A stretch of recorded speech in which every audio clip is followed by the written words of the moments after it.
여러분 안녕하십니까? 합격단 26주차 해설 강의 전범위 해설 강의를 진행합니다. 전범위를 하니까 적나라한 실력이 나타날 수 있습니다. 그래서 오늘은 조금 문제를 좀 취급해봤던가 점수 좀 한번 잘 나와보게 하려고요. 광역도시계획, 지난주에는 전범위가 도시군 기본계획이었는데 틀린 것은 광역도시계획 수립을 할 때 기초조사를 다 해요. 틀린 거죠. 그 정부 체계를 구축해서 운영해야 돼요. 그러면서 정부 체계 구축할 때 5년마다 업데이트 해야 돼요. 5년마다 10년마다가 아니고 변동사항을 반영한다. 꼭 암기해 놓으셔야 돼요. 틀린 게 이제 2번이죠. 그 다음에 도지사가 시장운수 요청으로 시장운수가 공동으로 수립하는 경우는 국토교통부 승인을 안 받는 것, 이런 건 가장 기본적인 거고, 광역계획권 지정을 할 때 둘 이상 시도의 관할에 걸쳐 있으면 국토교통부 장관 지정, 이거 여러분 꼭 암기.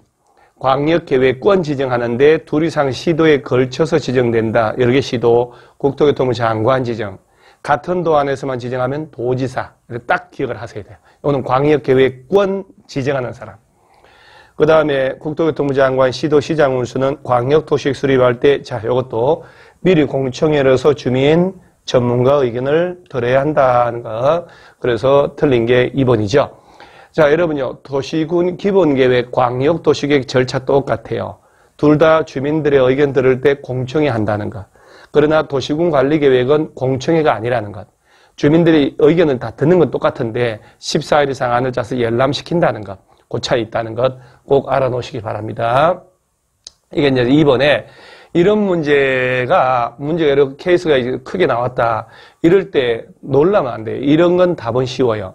이 안에 녹아 있는 게 뭘까요? 요새 이제 문제 추세가 그런데 1000제곱미터가 300제곱미터는 일종 전용. 그래서 이제 이렇게 해서 1000제곱미터라고 쓰고 면적이 그중에 300 이렇게 그리면 돼요. 이제 이쪽 한 300제곱미터가 일종 전용 주거. 이런 것도 눈으로 풀지 마시고 연필로 직접 해보는 거예요.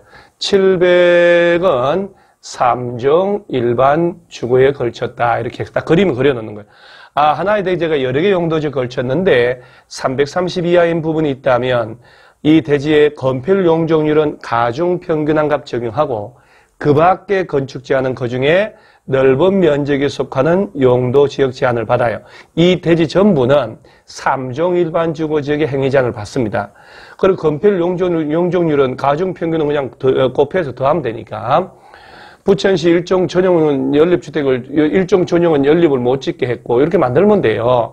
용적률은 100%를 적용받고 용적률 100, 3종 일반은 연립주택을 지을 수 있고 그 다음에 용적률은 300% 적용을 하고 이렇게 자, 다음 설명 중 옳은 것을 골라봐라. 이것저것 고려하지 말고 연립은 30세대 미만이다. 자, 30세대 미만이니까 주택법상 사업계획 승인 안 받고 건축 허가만으로 가능하죠. 그럼 이때 어떡하냐? 부천시장에게 사업계획 승인이 아니죠. 건축 허가를 받는다. 이렇게. 그 다음에 이때 일단 넘어가기 전에 요 하나의 대지가 두 개 용도지에 걸쳤으면 용적률을 몇 프로 적용하냐면 가중평균이란 말은 원래 이제 용적률은 가중평균이란 말은 1000제곱미터 분에 300 곱하기 용적률 100%니까 1 더하기 700 곱하기 3 곱하기 이제 100을 한단 말이에요. 이 얘기거든요. 그러면 이제 1000제곱미터 분에 300을 지을 수 있는 땅 더하기 37이 21, 2100을 지을 수 있잖아요. 그럼 전체는 2400을 지을 수 있는 땅이니까 용적률 240%. 용적률은 240% 적용을 받고 그 다음에 이 전체 땅에는 3종 일반 주거에 지을 수 있는 건 다 지을 수 있죠. 따라 연립주택은 지을 수 있습니다. 30세대 미만이니까 건축 허가만으로도 가능하다. 이렇게 미리 뼈다구를 잡아놓고 가야 돼요. 자, 그 다음에 갑의 대지에 적용하는 용적률 300이 아니고 700에만 연립주택 다 틀렸죠. 갑의 대지 1000 전부에 240을 지을 수 있고 연립주택을 지을 수 있다는 게 이게 맞는 말이죠. 용적률은 100, 아니, 다 틀렸죠. 이게 가중평균환갑 적용을 하니까 용적률은 240% 적용한다라고 해야 돼요. 그럼 다 틀렸어요. 지금 300, 100, 300, 뭐, 다 틀렸다. 그래서 하나의 대지가 여러 개 용도지 걸치면, 자, 여러 개 용도지 걸쳐 있다 그러면, 그 중에 330 이하인 부분이 있으면, 건폐율과 용적률은 가중평균은 각각 곱해서 합치면 돼요. 평균 내면 되는 거거든요. 그 밖에 뭘 지을 수 있느냐, 건축 제한은 그 중에 가장 넓은 면적에 속하는 용도적 제한을 다 받는다는 거. 그러니까 용적률은 240% 전체 땅에다가 3종 일반주거에 지을 수 있는 건 다 지을 수 있다. 만약에 하나의 대지가 녹지지역과 녹지지역 그 밖에 걸쳤다. 이건 면적 관계없이 무조건 각각 따로따로 녹지지역 따로 그 밖에 지역 따로 제한받으면 된다. 이렇게 알면 돼요. 그래서 문제가 저렇게 케이스로 나온다, 크다 해서 긴장할 필요 없다는 거. 자, 이게 시설부지 매수 청구인데 바르지 못한 것은 모두 몇 개냐? 시설부지로 묶여가지고 10년 넘도록 사업 시행 집행을 안 하고, 물론 10년 가도록 단계별, 실시계 인가조차 없었어야 돼요. 그리고 사업 시행 안 하고 지목이 대인 토지 소유자가 매수 청구할 때 누구한테, 이게 가장 여러분 중요한 게 매수 청구는 원칙으로 특별시 땅은 특별시, 광역시의 땅은 광역시에 가야 돼요. 여기 가야 되기 때문에 구청장한테 간다 그러면 안 되는 거거든요. 시군 구청장, 요거 이렇게 나오면 안 돼요. 그래서 원칙적으로 특별시, 광역시, 특별자치시, 특별자치도, 시장, 군수 찾아간다. 여섯 사람. 그 다음에 예외적으로 사업 시행자가 따로 정해져 있다든가 설치할 의무자가 따로 있으면 야들한테 간다. 이렇게. 여러분들 이거 왜 정확하게 알아놔야 되냐면, 예를 들어 이런 문제 참 여러 번 취급을 했어요. 제가 A광역시 B구에서 공원부지 묶인 땅이다. 그럼 이때는 광역시에 가야 되지 구청장한테 가면 안 된다는 거예요. 자, A광역시 B구의 사업 시행자가 그 대신에 LH다. 시행자 따로 정해졌으면 얘한테 가야 되는 거예요. 광역시에 가는 게 아니고. 이게 케이스 문제 나왔거든요. 그럼 매수 청구 들어가면 6개월 내 매수 여부 결정 통보하고 사기로 했으면 2년 내 사세요. 이렇게 되는 거예요. 안 산다라고 하거나 2년 가도록 안 사면 3층 이하의 단독주택이나 1종 건생, 2종 건생, 공작물 허가받아 설치하죠. 2종 건생 중에 단란주점, 안마시설, 노래연습, 다중생활시설은 제외하고 이렇게 되는 거예요. 요 몇 가지는 꼭 기억을 하셔야 돼요, 여러분요. 자, 올바르지 못한 건 모두 몇 개냐? 자, 이게 이제 지금 와서 말씀드리지만은 이 문제는 이제 정체를 말씀드리면 안 되고요. 시설 결정 고시로부터 10년 이내에 꼭 기억하고 시설의 설치에 관한 사업 시행되지 않은 경우, 자, 가로치고 실시계 인가나 그에 상당하는 절차가 진행된 경우도 포함한다. 실시계 인가 절차가 진행도 안 돼야 돼요. 10년, 이건 제외한다. 그래서 이 기억도 틀렸어요. 10년이 가도록 10년 넘었는데 아직 실시계 인가고시 절차도 안 거쳤어야 돼요. 그러면 사업시행 미집행으로 가는 거예요. 만약에 9년 차에 실시계 인가가 떨어졌다. 근데 1년 지나서 사업 안 해서 10년 채웠다. 매수 청구 못 합니다. 10년이 가도록 실시계 인가 절차도 없어야 돼요. 그 다음에 매수 청구서에다가 이것저것 등기사항 증명 청구하여, 자, 앞에다가 특별시, 광역시, 특별자치시, 특별자치도, 시장, 군수 이렇게. 얘들 나오면 안 돼, 얘들. 그 다음에 매수 청구가 6개월 내에 매수비를 결정하 통보하고 사기로 했으면 2년 내에 사고. 얘도 틀렸네요. 자, 원래 이제 매수를 할 때 현금으로 대금을 지급하는데 소유자가 원하거나 비업무용 토지, 부재부동산 등으로 매수 대금을 3천만 원 초과하면 초과하는 금액에 대해서 매수 의무자가 지자체일 때는 채권을 발행할 수도 있잖아요. 그게 이제 도시군계획 시설 채권. 채권의 발행 절차, 채권의 발행 절차에 대해서는 지방채니까 지방재정법이고 채권의 이율이나 상환 기간은 탄력적으로 조례로 정한단 말이에요. 조례로. 이 이율을 잘못됐고 10년 이율을 하는데, 그래서 채권의 발행 절차는 지방재정법, 채권의 이율이나 상환 기간은 조례로, 특별시 등 시군 조례로 정한다. 매수 청구했을 때 매수할 때 매수 절차라든가 매수 가격 평가할 때는 공취법, 공익사업을 위한 토지 등의 취득 및 보상에 관한 법률 적용, 이 세 가지 꼭 기억하셔야 돼요. 그 다음에 다 틀렸죠. 위험의 시설 결정 고시된 시설에 대하여 고시로부터 20년 지날 때까지 그 시설 설치에 관한 사업 시행되지 아니한 경우에 시설에 부지로 되어 있는 토지 중에 지목이 대인 토지는 20년 되는 날의 다음날 효력. 자, 이때 실효될 때는 지목 관계 없죠. 지목이 대인 경우 들어가면 안 되죠. 이거는 매수 청구할 때나 들어가는 거예요. 따라서 여러분들은 이런 문제 풀 때 만약에 다 맞췄다 그러면 대단한 겁니다. 그래서 5번이 다 틀렸죠. 다 틀렸어. 이 문제는 다 틀렸다. 지금 현재 문제가 바르지 못한 건 모두 몇 개냐 이렇게 바르지 못한 거. 기역, 니은, 디귿, 리을, 미음 다 틀렸습니다. 그래서 다 틀린 걸 찾아내신 분은 대단하신 분들입니다. 공동구, 옳은 것을. 공동구는 먼저 설명을 제가 한번 볼게요. 자, 공동구 설치 의무. 여기에 해당하는 이런 개발 사업을 해요. 도시개발 사업을 하고, 택지개발하고, 경제자유구역 개발하고, 정비사업. 여기 이제 재개발, 재건축이잖아요. 이런 개발 사업을 할 때 200만 꼭 외우셔야 돼요. 초과할 때 그 개발 사업 시행자가 공동구를 설치할 의무가 있어요. 시행자가, 개발사업 시행자가 200만 초과할 때.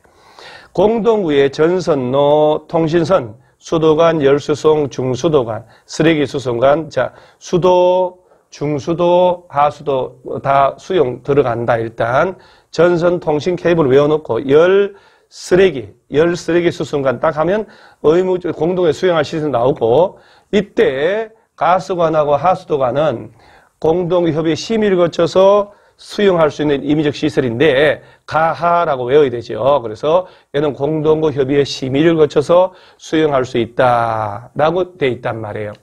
그 다음에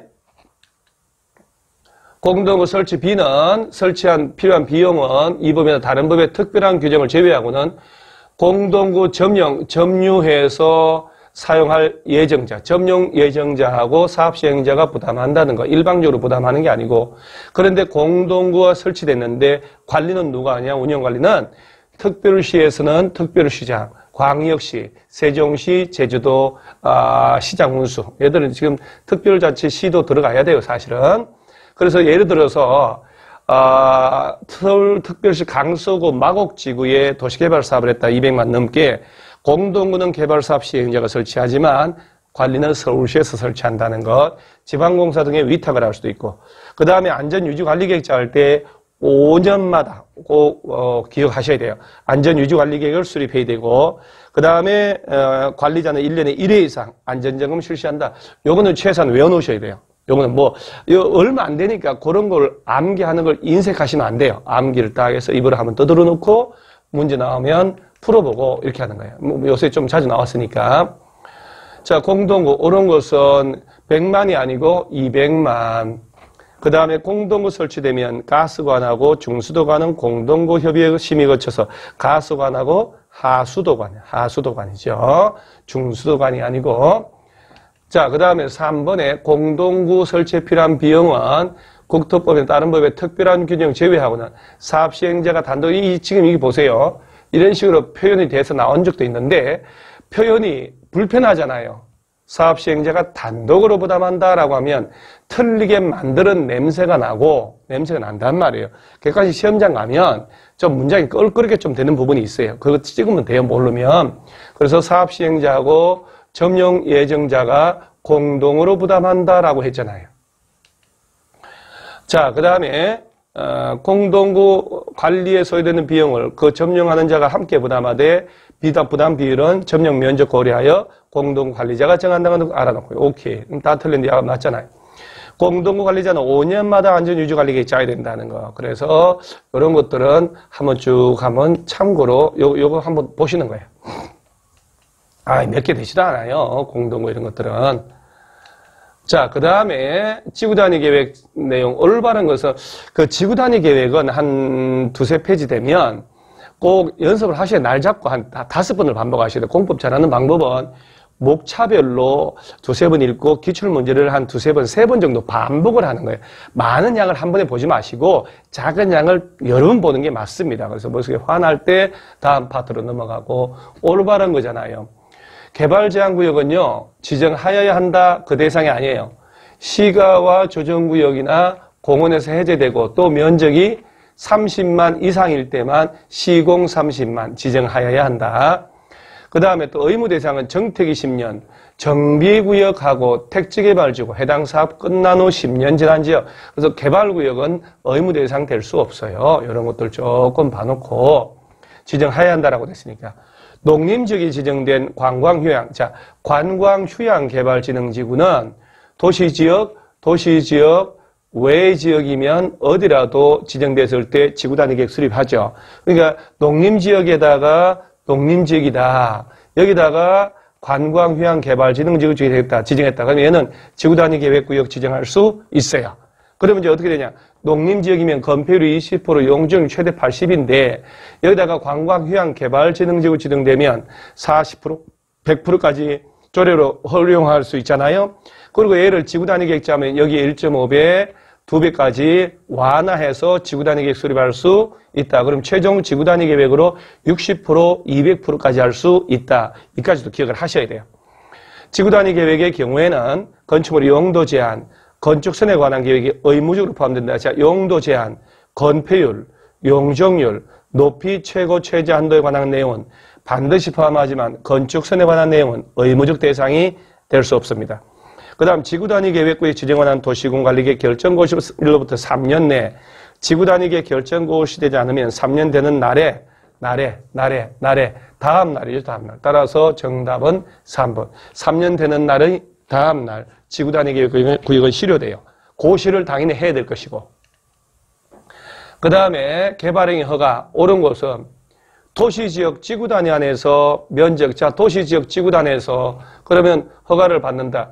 도시지역 지구단위 계획구역 안에서 공작물, 자, 토속 채취행위는 25, 50 이하는 허가를 안 받죠. 도시 지구단위 외로 가면 10배, 250, 500 세제곱 이하는 허가 안 받고 이런 식으로 요 이하 이렇게 나가면, 이하 나오면 허가 대상이 아니죠. 허가 신청 들어오면 자, 14일 내 허가 불허가 여부를 결정해 통보하고, 자, 개발행위로 주변의 문화재, 그 문화재가 오염 박살난다. 주변의 환경, 경관, 미관, 문화재가 오염 박살난다. 3년 정도 제한할 수 있고 연장 안 됩니다. 이거는 5개 중에 2번이죠, 2번. 제한 연장 5년까지가 아니고 3년까지만 제한합니다. 이런 건 꼭 기억해 놓으셔야 돼요. 자, 조성이 끝난 농지에서 농작물 재배, 농지 지력 정진, 생산성 향상을 위한 객토나 정지 작업, 양수 배수시설 설치하기 위한 경작을 위한 형질 변경. 자, 경작을 위한 형질 변경은 허가받지 않습니다. 단 경작을 위한 형질 변경도 지목 변경이 수반된다면 허가를 받아야 돼요. 허가를. 단 전답 사이에 전을 답으로 바꾼다든가 답을 전으로 바꾼다. 이런 목적으로 형질 변경할 때는 허가 안 받습니다. 그런 거 꼭 기억하고 정답은 4번이죠. 행정층이 아닌 자가 개발행위 허가받아 새로 시설을 설치했다면 종래 시설은 개발행위 허가받은 자에게 전부 무상으로 들어간다. 그러면 안 되죠. 행정층, 이게 지난번에 한번 설명한 것 같은데 자세히 행정청이 허가를 받아 새로 시설 설치했다. 그러면 새로 시설 설치한 놈은 관리청에 무상으로 들어가고 옛날 시설도 전부 무상으로 비용 관계 없어요. 비행정청이 허가를 받아서 새로운 시설을 설치해줬다. 그럼 얘는 관리청에 무상으로 들어가지만 옛날 구시설 부지는 자기가 설치한 비용 범위 안에서 무상으로 귀속됩니다. 설치한 비용 범위 안에서만 가져가라 이렇게 되는 거예요. 행정청은 관계없습니다만 그래서 그 종래 공공시설은 허가받은 지가 전부 그러면 안 돼요. 새로 설치한 시설의 비용 범위 안에서만 무상으로 양수받을 수 있다. 무상으로 귀속되는 거. 그런 거 좀 알아놓고요. 그 다음에 도시개발 조합 이거 나오면 꼭 7명 이상의 정관만도로 지정권자에게 설립인가 받고 자 여기서 2번에 우리가 각종 행정계획을 짤 때 기준 정하는 사람 누구냐 국토교통부로 막 빡시게 외우고 있거든요. 근데 이 조합이 정관을 만든다. 이 조합이 만드는 거잖아요. 조합은 토지 지주들, 땅 주인들이 조합을 만드는 거예요. 따라서 이런 사적인 정관 만들 때 그 세부적 기준을 장관이 정할 이유가 없이 시도별로 조례로 정하면 그대로 가는 거예요. 조합 정관 작성의 기준은 장관님이 정하지 않는다는 것 좀 알아놓고요. 그 다음 나머지는 뭐 국공유지 포함한 3분의 2 이상 총수 2분의 동의어야 되고 민법중 사단법인에 관한 규정을 준용하고 조합장이 조합대표하고 사무총괄 하며 총회 대의원의 이사회 의장이 된다는 것도 좀 알아놓고 뭐 이런 것들은 문제가 뭐 한번 쭉 읽어보셔야 되고요. 도시개발조합 틀린 것은 여기 지금 같은 문제 다 표시. 자, 원형지 나오면 일단 원형지는 전체 면적의 3분의 1 그거 외워놓고 특히 국가나 지자체나 공공기관에 줄 때는 수익이야기지만 학교를 짓거나 공장 지을 목적이면 너무 저렴하니까 싸니까 경쟁 붙인다. 이게 2회 이상 유찰되면 그때야 이제 수익계약으로 가지만 경쟁 유찰이라는 거. 그 다음에 국가 지자체를 제외한 자들은 원형지 공급받으면 계약일로부터 10년 지나야 팔 수 있고 공사 완료일부터는 5년 지나야 팔 수 있다는 것. 그 몇 가지는 딱 외워놓으셔야 돼요. 몇 가지만 외워놓으면 되거든요. 자, 원형지 틀린 것은 3분의 1 이내로 하고 자, 뭐 특별할 게 없어 한번 읽어보시는데 원형지를 공장이나 학교 부지로 공급할 때는 경쟁 입찰이라는 것 추침이 아니고요. 요거는 이제 수용 방식으로 조성했을 때 그래서 원형지를 공장이나 학교 부지로 공급할 때는 경쟁 붙인다. 꼭 암기를 하셔야 돼요. 왜? 싸니까. 그 다음에 환지처분 효과 나오면 환지처분을 하게 되면 그 전에 공사 완료되면 자 준공검사를 받는데 지정권자한테 찾아가요. 지정권자한테. 그래서 지정권자가 아닌 시행자가 공사 완료되면 지정권자한테 준공검사를 받고 60일 내에 환지 처분을 하게 돼요. 그러면 환지 처분하게 되면 3월 5일 날 환지 처분했다. 환지 처분 공고일의 다음 날 권리 취득한다는 것. 그런데 이제 종전 땅에 있던 권리가 소멸하는 것은 그 환지 처분 공고일이 끝나는 때 소멸한다. 그 미묘한 시기 같은 것들은 이거는 뭐 헷갈렸다, 착각했다 이게 핑계될 수 없어요. 너무 중요한 표현이기 때문에 틀린 것은 뭐 특별할 게 없어요. 자, 3번을 한번 볼게요. 도시개발구역의 토지에 대한 지역권 있죠, 지역권. 얘는 새로운 땅으로 옮겨지면 안 되죠. 만약 개발사업 시행으로 종전토지에 존속을 하거나 개발사업 시행으로 행사할 이익이 없어지면 도로가 만들어지는 바람에 환지처분 공고된 날에 다음날 소멸하면 안 되죠. 공고된 날이 끝나는 때 소멸한다라고 해야 되지. 소멸한단 말 나오면 환지처분 공고된 날이 끝나는 때 오늘 만약에 3월 5일 날 환지처분 공고하면 오늘 밤 자정이 딱 되면 소멸되는 거예요. 소멸. 그리고 자정 딱 넘어가면 다음날이 되는 거거든요. 다음날 소멸한다라고 해버리면 요 갭이 중복이 되니까. 그래서 3번이 잘못됐다는 거. 자, 보류지는 환지계획에서 정한 자가 환지처분 공고된 날에 다음날 소유권 취득하고, 채비지는 사업시행자가, 보류지는 환지계획에서 정한 자가 환지처분 공고된 날에 다음날. 자, 청산검증 꼭 기억하셔야 돼요. 환지처분 할 때 결정을 하고 확정은 다음날 확정된다는 거 꼭 기억을 하셔야 돼요. 자, 재개발 사업 시행한 절차 참 우리가 진짜 1년 가까이 정비 기본 계획을 짜고 그리고 정비 계획을 짜서 정비 구역 지정하고 이건 뭐 모르면 안 되죠. 그러고 난 다음에 조합을 설립해요. 자, 재개발로 가거든요. 조합 설립인가 떨어지고 조합 이름으로 공사하겠다고 시행계획 인가받고 그러고 난 다음에 분양 신청을 다 받았어. 그 다음 우리 잘 알고 있는 관리 처분계획 인가받고 그대로 공사하고 공사 완료되지요. 그러면 시장운수 등 찾아가서 준공 인가받고 그 다음에 소유권 이전 고시 들어가는 거예요. 이 절차를 모르면 안 돼요.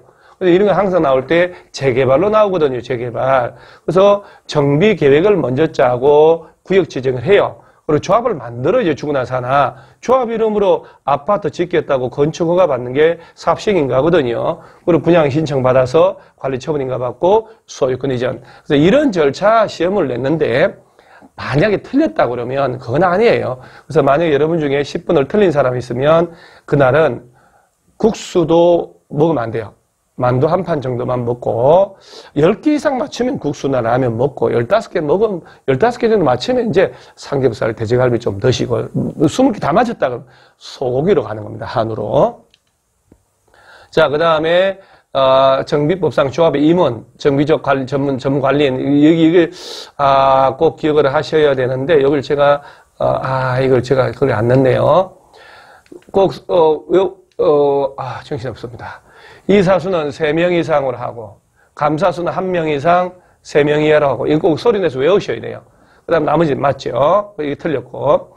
임원은 정비구에 거주하는 자, 선임일부터 3년 동안 거주기간 1년 이상 돼야 되고, 그 다음에 5년 이상 소유한 사람만 될 수 있다. 이런 것들은 뭐 생각하고 풀면 안 돼요.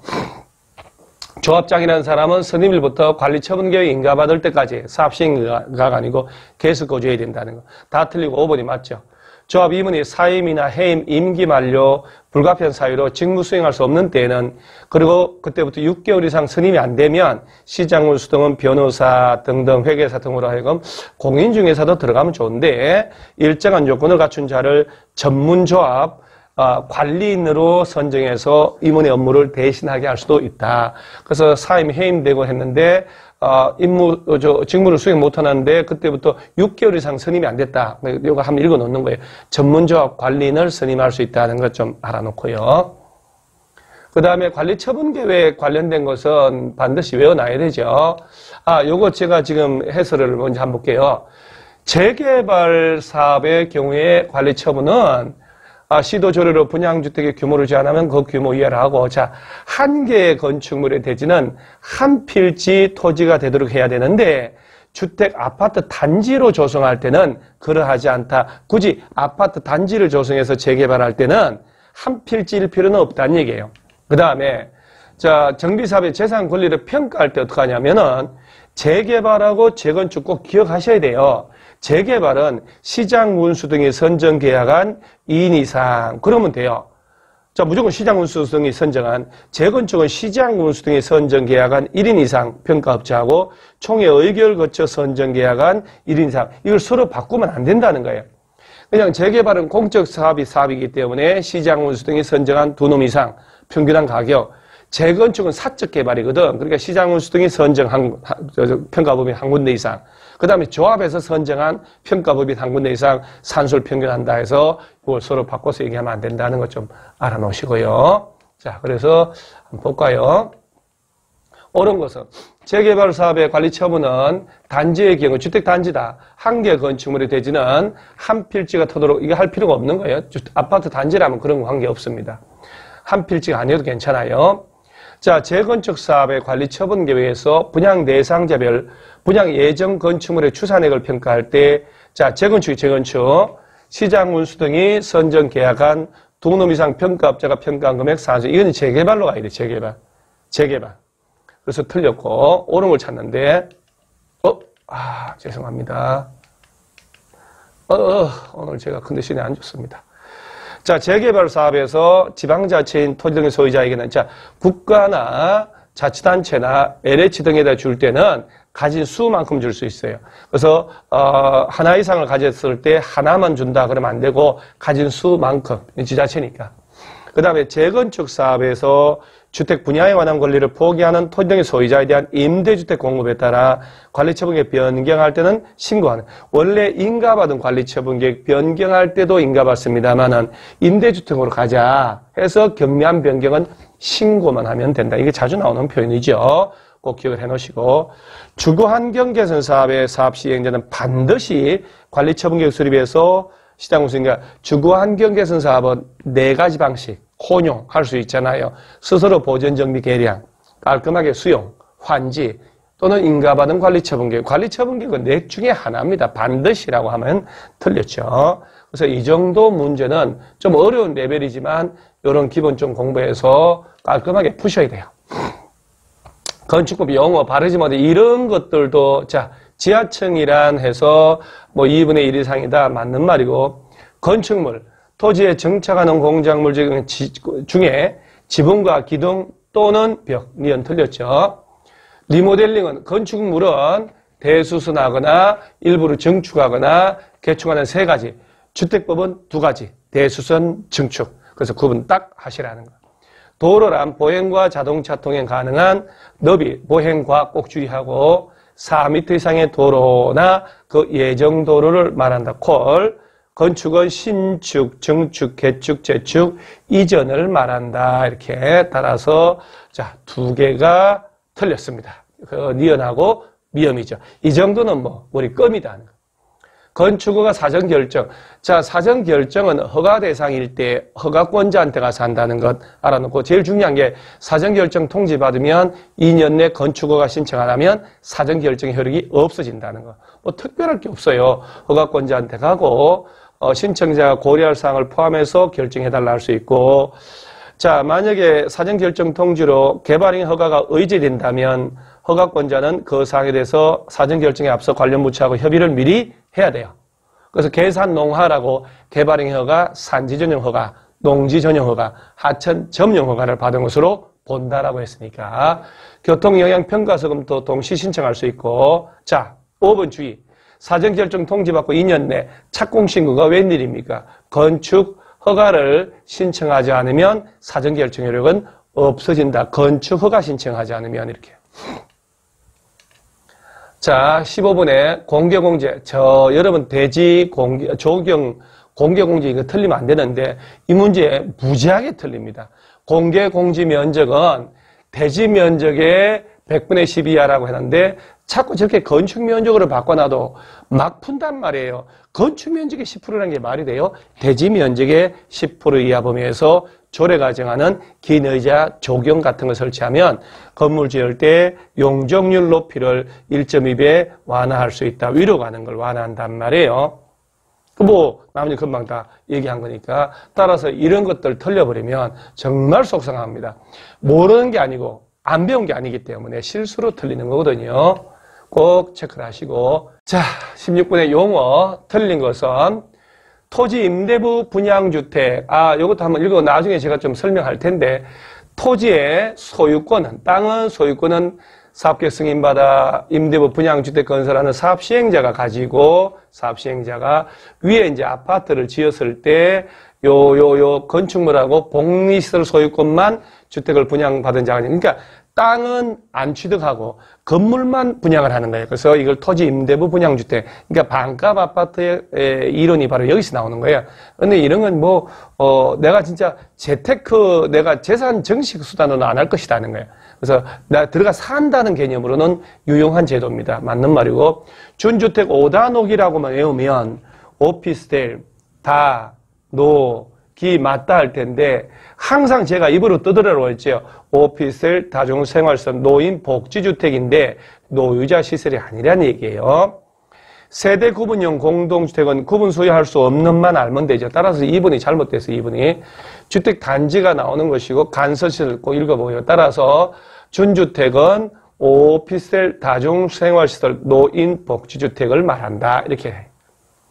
17번에 주택조합 옳은 것은 주택조합은 어떤 핑계도 없이 정말 10번 정도는 읽어 놓으셔야 돼요. 그래서 딱 나오면 답이 탁 나오게끔 연습하셔야 돼요. 옳은 것은 국민주택 공급받기 위한 요걸 직장주택조합을 만들 때 신고 변경할 때도 해산할 때도 신고 85제곱미터 주택 한 채 소유한 세대주인자도 지역조합은 될 수 있습니다. 오케이. 리모델링 주택조합을 제외한 주택조합이 그 구성원 주택 건설할 때 등록사업자 공동으로 하야한다. 아니 고용자만 그러세요. 토지 소유자나 주택조합은 임의적 공동시행이다. 등록업자와 공동으로 사업 시행할 수 있다. 요거 체크하시고 리모델링 주택조합 포함한 주택조합은 예정 세대수의 50% 이상 조합은 리모델링 건설하는 게 아니기 때문에 얘를 제외한 지역 직장만 해당합니다. 최소 20명 이상이고요. 자, 그 다음에 요 리모델은 내 집을 파는 거니까 뭐 이거 교체 이런 거 못한다 이러면 해당하지 않고 리모델 조합을 제외한 지역 직장 주택 조합은 설립 인가 받고 난 이후에는 교체하거나 신규 가입할 수 없다는 거. 조합 설립 인가 후에는 안 된다는 거. 이 정도 문제는 좀 쉬운 문제입니다. 자, 18번에 사업계획 승인 올바른 것은 자, 단독을 30호, 한옥은 50호 이상 지을 때 사업계획 승인 받는다. 이렇게 한옥. 공동은 30세대, 단정 연립, 단정 다세대 50세대, 만 이상을 조성할 때 사업계획 승인받는다. 그래서 용어를 사업계획서 만들어서 승인을 받으세요. 이렇게 자, 이때 60일 내에 승인 여부 결정 통보하고 승인 떨어지면 5년 내 공사 착수하고 1년 봐줄세요. 이렇게. 요런 몇 가지는 외워놓으셔야 돼요. 자, 500세대가 아니고 600세대 이상일 때 공구별로 분할해서 할 수 있고 60일 내 승인 여부 결정 통보 이 안 맞죠. 자, 착수기간 연장되지 않는 한 사업계획 승인받고 5년에 공사하고 그 다음에 착수 1년 범위에서 착수기간 연장할 수 있다. 뭐 이런 것들은 워낙에 반복했기 때문에 틀리면 안 됩니다. 용서가 안 됩니다. 자, 19번 투기과열지구. 이 투기과열지구 지정권자는 누굴까요? 투마리 치킨, 국토교통부 장관 또는 시도지사, 조정대상 지역은 국토교통부 장관, 이런 것만 외워놔도, 자, 2번 봐봐요. 조정대상 지역은 시도지사가 웬일입니까?